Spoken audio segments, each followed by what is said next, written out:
क्या आपने कभी ऐसा महसूस किया है जैसे कोई आपको दूर से घूर रहा हो, लेकिन जब आप पीछे मुड़कर देखते हैं तो कोई नहीं होता?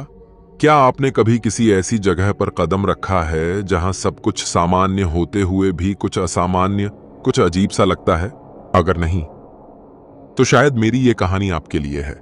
मैं योगेश हूं और जो मैं आपको आज बताने जा रहा हूं वो कोई मनगढ़ंत कहानी नहीं है। ये मेरी खुद की जिंदगी का हिस्सा है जिसे मैंने अनुभव किया है और आज भी सोचकर मेरी रूह कांप जाती है। बात 2 साल पहले की है, जब मैं पुणे से अपने गांव लौट रहा था। रास्ता लंबा था और मेरी बाइक का टैंक आधा खाली हो चुका था। रात के करीब 10:30 बजे होंगे तय और हाईवे बिल्कुल सुनसान पड़ा था।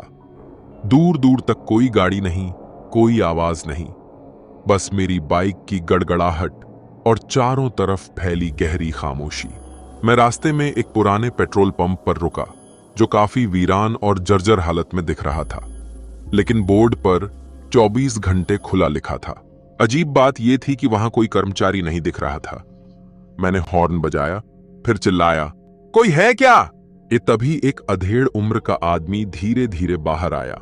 उसके चेहरे पर अजीब सी बेरुखी और आंखों में कोई चमक नहीं थी, जैसे वो कहीं और देख रहा हो या शायद अंदर से खोखला हो। मैंने कहा, भैया टंकी फुल कर दीजिए।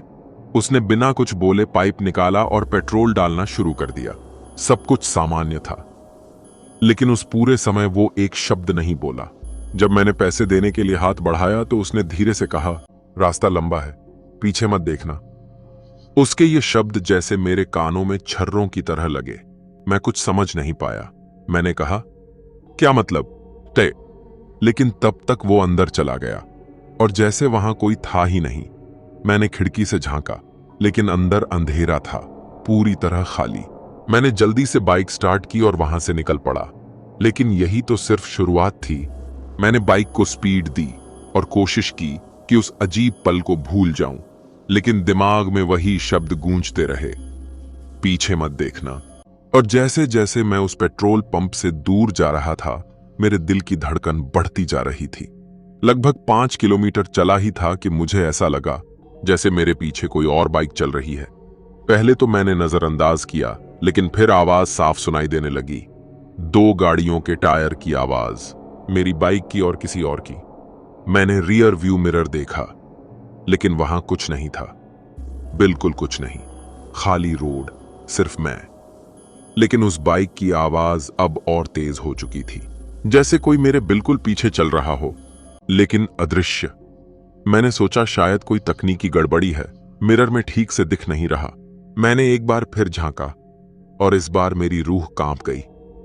एक छाया सी दिखी, बहुत धुंधली, जैसे कोई सवार हो, लेकिन इंसानी आकृति नहीं। उसका चेहरा साफ नहीं था, बस एक साया। मैंने तुरंत स्पीड बढ़ाई, दिल जैसे जोर जोर से धड़कने लगा, लेकिन वो आवाज पीछा नहीं छोड़ रही थी। तभी अचानक मेरी बाइक के हेडलाइट्स एकदम से फलक फलक करने लगीं, जैसे करंट जा रहा हो, और फिर पूरी तरह बंद।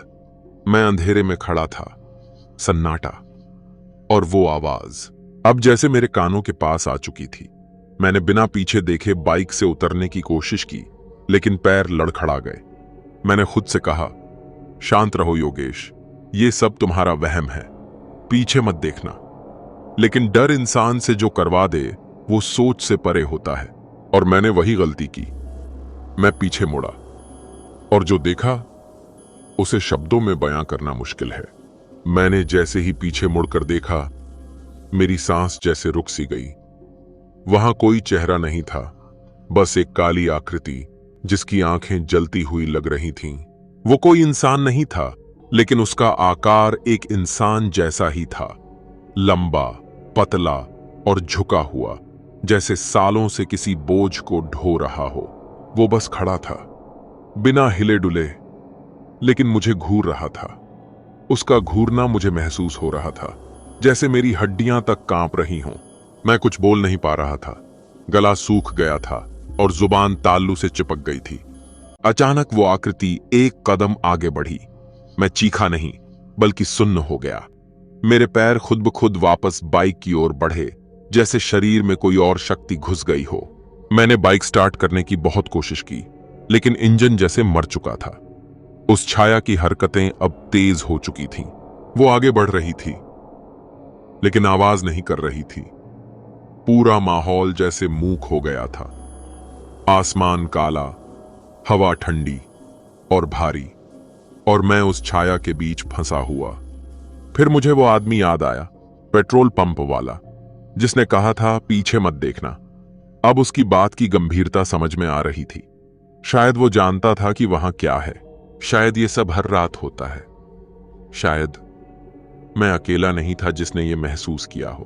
तभी एक झोंका आया, बहुत ठंडा, जैसे किसी ने मेरे कान में फूंक मारी हो, और वो छाया एकदम गायब हो गई, जैसे कभी थी ही नहीं। मैं थर थर कांप रहा था। डर से ज्यादा अब मैं उलझन में था। क्या ये सब सच था या मेरा वहम? लेकिन अगर वहम था तो इतनी गहराई से महसूस कैसे किया? हेडलाइट, बाइक की आवाज, वो छाया, सब कुछ बहुत वास्तविक था। और तभी बाइक अपने आप स्टार्ट हो गई, बिना किसी छेड़छाड़ के। मैंने बिना सोचे तुरंत बाइक दौड़ाई और वहीं से भाग निकला। लेकिन एक बात मेरे दिमाग में लगातार घूम रही थी, वो छाया हटी क्यों? क्या वो मुझे बस डरा रही थी, या फिर कुछ और था जो अधूरा रह गया? और इसी उलझन के साथ मैं एक छोटी सी ढाबे पर रुका, जहां मेरी कहानी को एक नया मोड़ मिला। ढाबा एकदम सामान्य था। 2-3 ट्रक खड़े हुए, कुछ लोग खाना खा रहे थे। मैं अपनी हालत से घबराया हुआ अंदर गया और पानी मांगा। वहां बैठा एक बूढ़ा आदमी मुझे घूरने लगा। वो मेरे कपड़े और चेहरा देख रहा था, जो डर और पसीने से भीगा हुआ था। उसने मुझसे पूछा, कहां से आ रहे हो? मैंने कहा, थोड़ा आगे एक पेट्रोल पंप से। उसका चेहरा एकदम सख्त हो गया। उसने धीरे से कहा, कौन सा पेट्रोल पंप? मैंने कहा, जिस पर बोर्ड लगा है 24 घंटे खुला, लेकिन सुनसान पड़ा था। तभी उस बूढ़े आदमी ने अपनी चाय छोड़ दी और मेरी तरफ झुककर बोला, बेटा, वो पंप 8 साल पहले बंद हो गया था। एक हादसे में 3 लोग मारे गए थे वहां। उसके बाद से वहां कोई नहीं जाता। सरकार ने सील कर दिया है। मेरे हाथ से पानी का गिलास छूट गया। लेकिन वहां एक आदमी था, अधेड़ उम्र का। उसने ही पेट्रोल भरा और कहा, पीछे मत देखना। उस आदमी की आंखें फैल गईं। उसने कहा, वही तो मर गया था।